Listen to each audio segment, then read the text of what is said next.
Ya, terima kasih Anda masih bersama kami dalam program Suara Jakarta. Baik, Bang Pur, ini kita akan sekarang membahas mengenai isu yang bisa dikatakan sebenarnya bukan hal baru sih, atau bukan isu baru, tapi masih tetap panas nih, mengenai Wagub DKI Jakarta.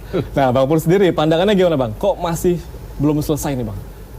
Pansus pemilihan Wakil Gubernur DKI Jakarta sudah dibentuk. Ya. Sudah bekerja, dan insya Allah bulan Juli ini rampung. Bulan Juli sudah ada nama? Insya Allah. Insya Allah. Ya. Ketuanya Pak Ongen dan beberapa anggota ada di situ juga. Baik. Jadi kita harapkan segera kekosongan ini bisa terisi sebelum pelantikan DPRD yang baru. Sebelum Bang Pur menjabat gitulah ya. Ya. Tapi bocoran udah ada Bang? Saya belum tahu. Belum bisa jawab ya. Kalau Bang Idris gimana Bang? Melihat polemik masalah Wagub ini Bang? Intinya sih sebenarnya kalau dari kami melihat bahwa sesegera mungkin seharusnya diputuskan. Karena fungsi Wagub bisa mengimbangi dan mengoptimalkan peran gubernur untuk menjalani fungsi pemerintahannya. Gitu. Jadi sebenarnya kami melihat ya inilah tantangan dinamika politik gitu ya, tarik menarik. Tapi harapan kami semoga walaupun gak ada gubernur nih, walaupun tidak ada wakil gubernur, kinerjanya masih optimal. Kayak gitu. Tapi kami mendorong sesegera mungkin sehingga proses tata kelola pemerintahan bisa tetap berjalan optimal. Berarti menurut Bang Idris sejauh ini walaupun tidak ada wakil gubernur tetap optimal ya? Ya sebenarnya sih ini makanya indikatornya banyak kan. Gitu. Tapi menurut saya sangat pincang sih sebenarnya karena Jakarta ini prioritasnya banyak sebenarnya. Kasian lah gubernur kita kalau cuma sendiri gitu ya. Tapi tetap ekspektasinya Juli sudah rampung? Ya kami sih berharap sesegera mungkin karena saya nggak bisa ngomong waktu karena atau boleh menunggu boleh jadi DPRD. Wah, jadi dinamikanya berbeda Bang kalau kami sudah masuk. Bang Emrus, gimana Bang masalah polemik wakil gubernur DKI Jakarta? Saya pikir kalau dikatakan gubernur kita bekerja optimal, kalau begitu logikanya sederhana. Hapus saja jabatan gubernur, wakil gubernur di seluruh Indonesia. Kalau toh optimal, sayang itu dana gaji mereka, fasilitas dan lain-lain. Saya mau katakan dari sudut manajemen bahwa jabatan wakil gubernur itu tidak sekedar ban serap, gitu ya. Tetapi itu kalau kita bicara manajemen, ada span of control. Jadi seseorang pemimpin itu hanya bisa mengontrol 5-10 orang, gitu ya.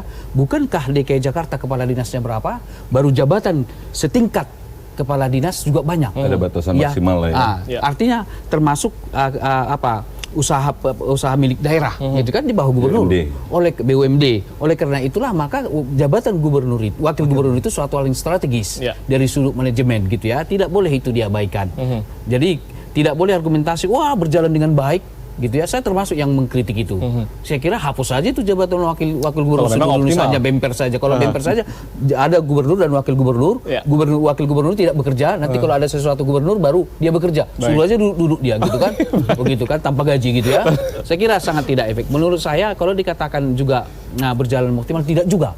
Saya terus terang kalau kita kritik Jakarta, ada nggak kasus Jakarta tentang ODGJ, orang dengan gangguan jiwa?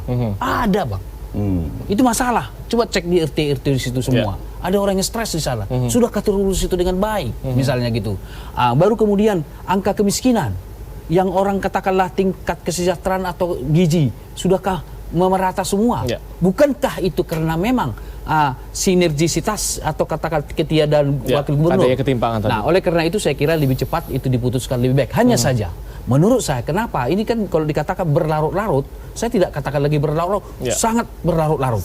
Sudah sangat lama. Karena menurut saya memutuskan wakil gubernur itu, saya kira 1 minggu cukup. Artinya kenapa? Kan ada komunikasi, ada sosial media dan lain-lain sebagainya. Tetapi berlarut, kenapa berlarut-larut? Karena kepentingan politik antar fraksi di sana belum ketemu.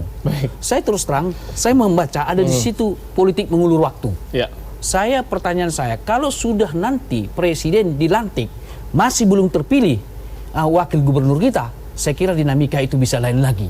Tapi kan Juli harus rampung Bang, katanya Bang. Kata mereka, mudah-mudahan. Tidak ada kepastian juga. Walaupun pansus sudah ada ya. Dari dulu juga udah dikatakan akan selesai sebulan ini, gitu kan? Ternyata tidak selesai itu. Karena kepentingan politik mewarnai. Saya kalau boleh saya mengingatkan ke teman-teman DPRD DKI sekarang yang saat ini itu harus dituntaskan. Jangan sampai DPRD, anggota DPRD kita yang baru masuk, karena dinamikanya politiknya akan berbeda lagi. Contoh di DPRD kan belum ada PSI. PSI kita tahu kemana arah politiknya kan, gitu kan? Saya kira dukungan politiknya ke Ahok. Saya kira gitu kalau kita mau lihat. Begitu dia masuk nanti mewarnai lagi. Itu bisa jadi panjang lagi nanti wakil gubernur. Dan kemudian kan sudah ada kesepakatan antara Gerindra, walaupun kesepakatan tidak tertulis, dengan PKS bahwa itu dari PKS. Menurut saya, kalau sudah disepakati, kasih saja ke PKS menjadi wagubnya. Tuntaskan itu. Kasih janji. Kalau sudah diucapkan, diwujudkan. Tapi Bang, kira-kira dinamika yang mungkin terjadi bila Juli tidak rampung, apa sih Bang?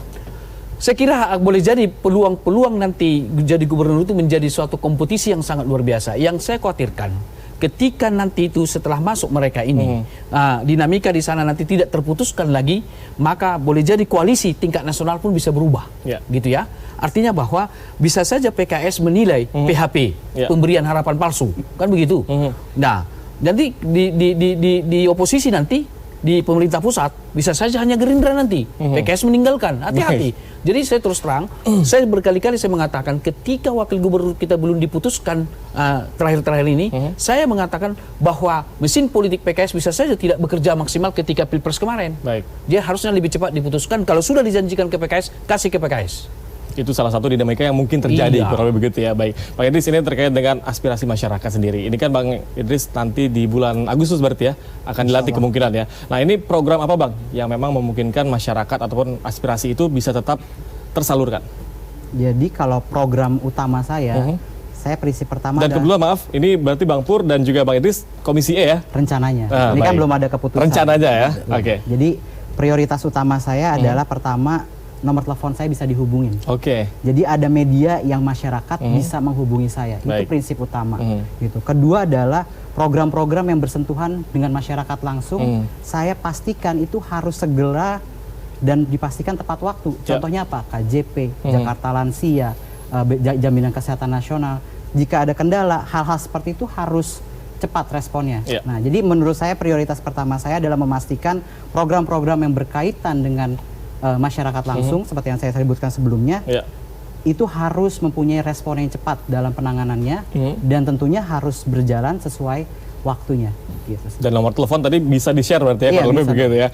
Kalau Bang Pur, programnya Bang? Saya sudah melaksanakan sebelum jadi anggota legislatif.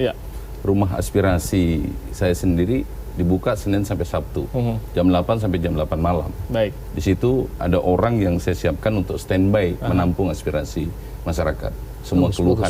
Bagus. Begitu saya selesai bekerja, saya akan mampir ke situ melihat semua laporan. Dan ini bisa diakses, bisa dilihat dari semua informasi tentang saya. Dan ini menjadi jawaban terhadap keinginan saya untuk selalu menyampaikan aspirasi masyarakat, selalu dekat dan mendengar. Apa yang diinginkan Bang Idris, saya sudah melakukan. Sudah melakukan. Dan kebanyakan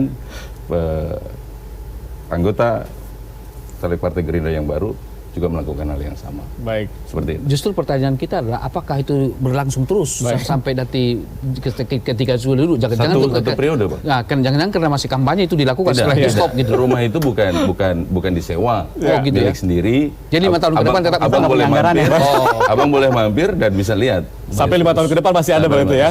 Baik, terima kasih banyak Bang Pur. Terima kasih banyak Bang Emrus. Terima kasih Bang Idris. Dan pemirsa, akhir kata saya Reva Fadari pamit undur diri. Wassalamualaikum warahmatullahi wabarakatuh.